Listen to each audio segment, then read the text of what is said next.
How's it going, everyone? I am Jeremy Alexander, and welcome to another mini-series. In this mini-series, we're going to be making a top-down racing shooter game where we actually have top-down player controls. We're going to be programming in car controls where your player can get into the car. We're going to be programming in some traffic with the pathfinding behavior, and finally, we're going to be doing some enemy AI and objectives. So we have a lot to do. What we're going to do first is make a new empty project.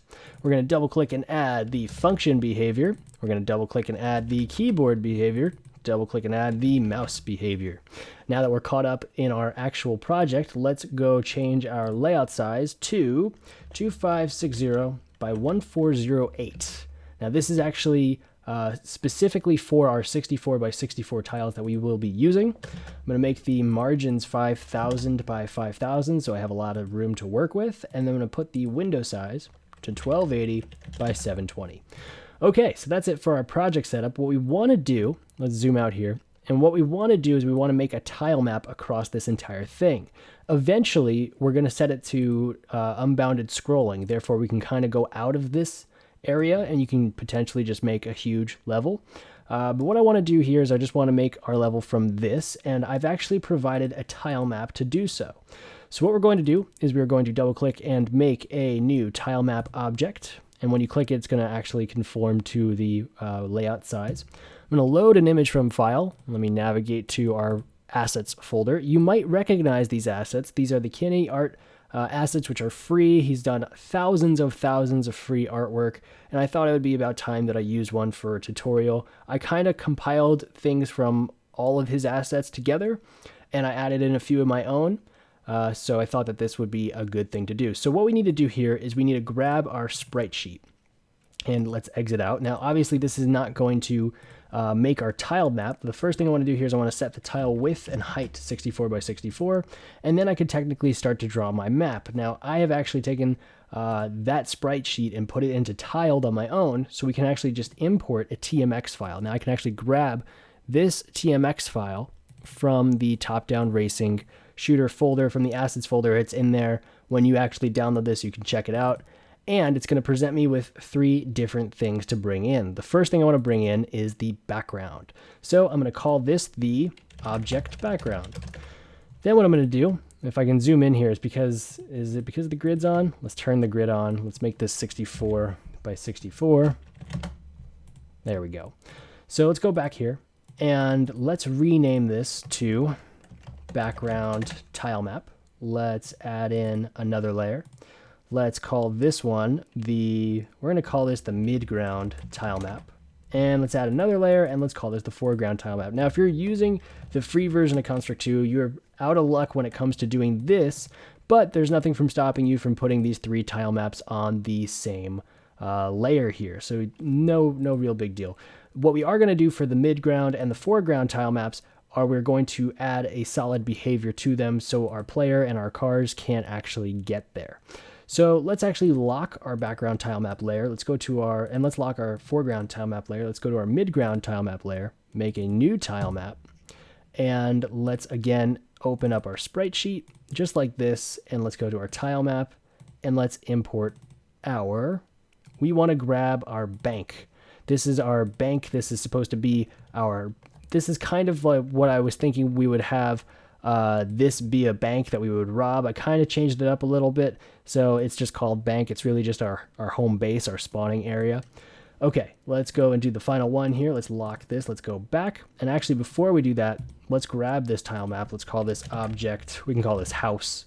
And we can add the behavior of solid to it. Let's exit out of that, lock that up, and let's go to the next layer. And again, if you are using the free version, then make sure that you're putting them on one layer. And let's do the same thing. Let's grab the sprite sheet. And I guess it doesn't really matter since it's importing the tiles on its own. Doesn't matter if they are 32 by 32. They are 64 by 64-bit tiles. And there we go. You can see all of the extra objects I've added in. All of this is free from the Kenny Art Assets folder. So if you haven't checked those out, make sure you go do that because these are free. So, okay, now that we have all of this done, let's make a new layer here. Let's call this our player. Let's make another new layer for our enemies. And let's make a final new layer for our HUD. And actually, I want to make one more layer for our traffic. to traffic, and I think we are good to go. One thing I want to point out here is we might need an additional layer for things like the crosshair, so the crosshair kind of sticks on top, since the HUD layer needs to actually have a parallax rate of 0 by 0. So let's lock everything here. Let's go to our player layer, and we'll worry about that when we actually get there. There are certain things that we want to create on this layout, and then there are also certain things that we want to, let me call this top-down shooter racing game. Okay, there are certain things we want to create on this layout, and there are also things that we don't. So what we want to do to combat this is make a new layout without an event sheet. Let's call this our bank layout, and let's rename this, not to be confused with what I was trying to originally call our bank house. Let's call this our game layout. And the bank layout is more for our objects. This is just kind of where we can keep objects that we don't want to have in the outside of our canvas here. So let's go here. Let's make the layout size 64 by 64. And let's double click and make a new sprite. Let's load these images. Let's grab our Hitman standing, because we are the Hitman. Let's rename this to ID idle. Now, if you did have animations, we would set up an animator for this, but since we don't need to, but it's probably good habit to still put a prefix of ID there. Let's load our machine gun, our Hitman machine gun image. So now we have an image of them shooting. Let's actually go here and let's set this to middle just in case it didn't. Let's apply it to all animations. Let's go to our gun and let's add an image point for the bullet. Let's put that right by our gun. And our player is pretty much good to go. So what we want to do to our player is we actually want to add the 8-directional movement to him. So here's what we're going to do. Let's actually add all the behaviors that we want. Let's add the first behavior of 8-directional movement. Let's add the next behavior of scroll to. And then let's add the final behavior of flash. Now we're going to get into the flash behavior later, but these two are pretty important. So let's look at our 8-direction behavior. The only thing that we really need to change here is our angle. We want to put this down to 45. We want to turn off our default controls, although technically you can leave them on if you want. Actually, it doesn't really matter if you leave them on or off. Then what we want to do is we actually want to bump up our acceleration and deceleration so there is none. And to do this, I'm just going to put this to 10,000. And there we go. That looks like 100,000. There we go. I'm going to put that to 10,000. Anything above that should make sure that the object has 0 acceleration or deceleration. Let's call this our object player. And we actually don't need this object in the bank layout. Let's cut that out. And let's put this in our home over here on the player layer. I was thinking that we would actually put that there. We're going to put the other objects there, like our enemies and the bullets and stuff. But I think we are good to go there. So what we want to do next is we actually want to, you know what, before we do anything, let's set this up for NWJS and let's hit play, because we did put the scroll to behavior on. Let's hit play. I may have turned off the controls. I did. Let's put the controls back on. And let's see this go. So just by default, we're kind of already looking good because we already have our collision and we already have our player. And things are pretty cool. I mean, for the most part, this works. The things I want to change, though, I want to make sure that this is using WASD, and then I actually want to rotate around the mouse. So let's do that first. Let's go into our event sheet 1. Let's actually call this our game event. I'll just right click and rename this to game event. And what we want to do is we want to set the angle. So let's zoom all the way in so you can actually see. We want to set the angle, and to do this, we're going to set it in the every tick. We want to set the player. Let's type in set angle towards position, mouse.x, and mouse.y. This is exactly how we're going to be doing, this is similar to how we're going to be doing our actual crosshair in a minute.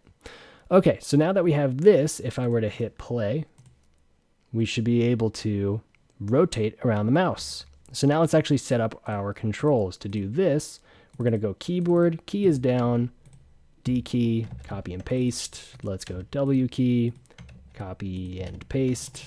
Let's go the A key, and copy and paste for the S key.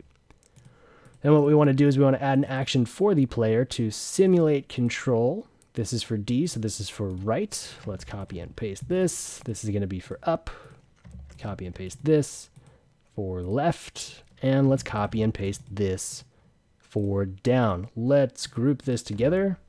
Let's call this player control. And actually, let's call this group player control.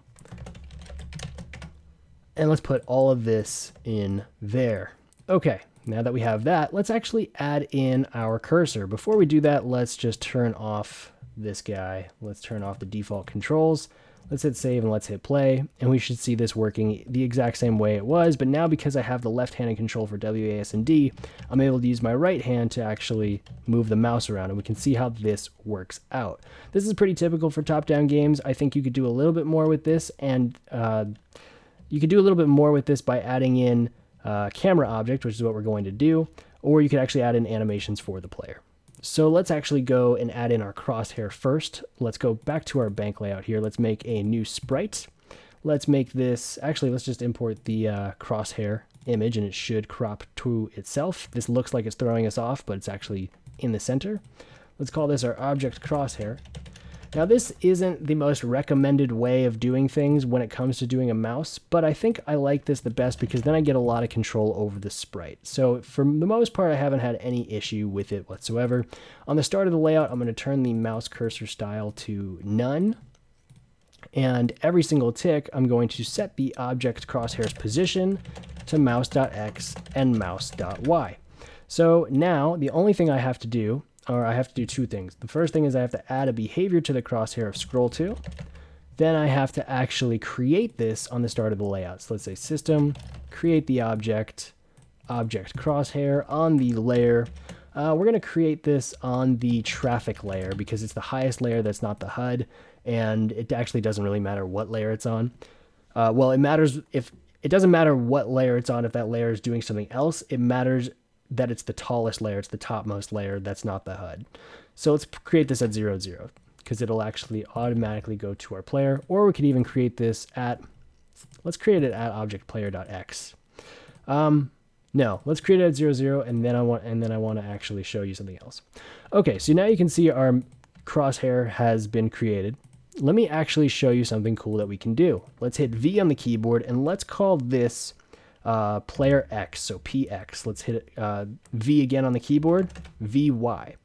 Now, what I want to do in the every tick is I want to set the X and Y position of those variables to the player. So PX is equal to object player.x. And this is a good shortcut, and it's also a good habit for programming because now you're actually storing this information. So now that I have that, I can actually create the crosshair at PX and PY, and therefore it won't actually kind of give us this camera effect where it's zooming across the screen. It's just going to create this right here. All right, cool. So now we have our player, we have our map, and we actually have our crosshair. Let's actually go to our, I didn't actually put the solid behavior on our foreground. Let's do that. Adding our solid behavior there. And let's add in our car, and I think that'll be good for this video. So what we want to do is we want to go to our player layer. Let's double click and make a new sprite. We can import files from frames, or we can just grab our car. I'm going to use the red car for ours. Then what I want to do is I want to rotate it like this. So once I rotate it, I'm actually getting control over it a little bit more, and it'll actually go the right way. And even still, what I want to do, it's not facing the correct way. I want to actually set the angle to 180 so it's flipped that way. Then what I'm going to do, I'm going to add the behavior, and this is how awesome Construct 2 is. I'm going to add the behavior of car, and I'm going to actually tweak these settings just a little bit, not too much. I'm going to add another behavior of scroll to, and I think we are good to go there. So let's actually look at the car parameters. So we have a max speed of 350. I'm just going to bump this up to 400. Just like we did with our player, I don't want to have any acceleration or deceleration, even though it's a car. I'm going to bump this up to 5,000. I think we're still going to have a little bit, but not as much as the default. Everything else we can leave the same. And our scroll to is actually going to be disabled. We're going to enable our scroll to when we actually get into the car. So let's actually, we might as well program that now. Since we actually have the default controls to yes, the only thing that we need to do is turn this off. So that way they are not conflicting with each other. Even though we have this as WASD and this is the arrow keys, let's actually program this for ourselves. Let's get into doing that. So let's go to our game event here. And what we want to do is we want to do the same exact thing that we did for our player, except we would just want to set it for our car. So let's add the event to our car. Oh, you know what? Let's call this object car. And even more so, what we could do is we could actually make this our car X and car Y. So let's do that as well. Let's say CX, and let's make another global variable and call this CY. Let's go to our every tick and let's set the value of those. CX is equal to object car.x. And let's say system set the value of CY to be object car.y. Okay, cool. So now what we want to do is we want to add the event to our, to our keyboard. And actually, let's just copy and paste this. Let's copy all of this, paste. Let's edit the group. Let's call this car control. And let's get rid of these guys. Then what we want to do is we want to add the action to our car to simulate control. And if we're going to the right, we are steering to the right. Let's copy and paste this and bring this down. If we are holding down W, we are actually accelerating. Copy and paste. If we are holding down A, we are steering to the left. Copy and paste for S, and we are braking, which is actually the same as just moving downwards. Okay, so now that we have our car control and our player control set up, we need a way to actually get into the car. So to do this, let's make an instance variable on the car. Let's call this inst driving. So this will actually let us know if we're driving. Let's make this a Boolean. And then what we're going to do is we're going to go into our game event here. Let's minimize both of these. And what we want to do is we actually want to do our trigger first. So if the key is pressed, on key pressed spacebar. So if we're pressing spacebar, and so I'm going to hit C to make another condition for this event, and our player is overlapping our car. So if we're pressing space and we're on top of our car, then what we want to do is this. We want to check to see what the Boolean is set to. Right now it's set to false. So what we want to do is we want to go into our car, we want to compare our Boolean, and we want to see if it's not false. And to do that, we're just hitting I on the keyboard to invert this. So if it's not false, then we're going to set it to true. So let's go set the Boolean of inst driving to 2. Then what we need to do is the inversion of this. So if it is true, I'm just going to hit X on the keyboard to make an else statement. I'm going to set this to false. Now this is a pretty simple loop because this is going to go back and forth. This would be infinite if it wasn't for this being our trigger. If this was not here, we would be in trouble. So let's minimize that and let's actually now find out what happens if we are true. So if our Boolean inst driving is true, what we want to do is we want to actually set our car property behavior to enabled. Let's do this as enabled. Then we want to actually set our car's scroll to enabled. And you guessed it, we want to set our player to disabled. So let's go set our player scroll to disabled. Let's set our player controls to disabled. And now we're almost done. The only thing we want to do in addition to this is we want to set our crosshair scroll to behavior to disabled. And we want to set a few more things. We want to set our position of our player to the CX and the CY, so to the car X and to the car Y. And finally, and this is the important part, so let's actually see what we have going on right now. So we have our player, we have our car, we want to see our car drive, and now if well, in this case, I'm actually underneath our car, so we'll fix that in a second. But if I hit play, you can actually see that we are attached to our car and we're driving around.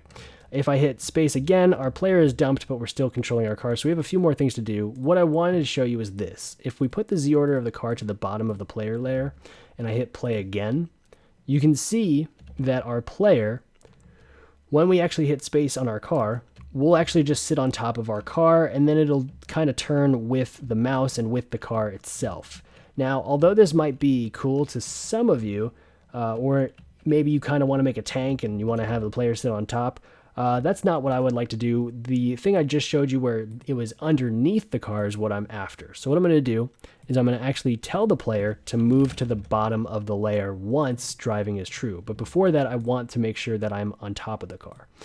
Okay, so what are we going to do if this is not true? We're going to hit X on the keyboard, and we're going to invert all of these back. So we were just going to copy all of this stuff. Actually, let's copy all of this.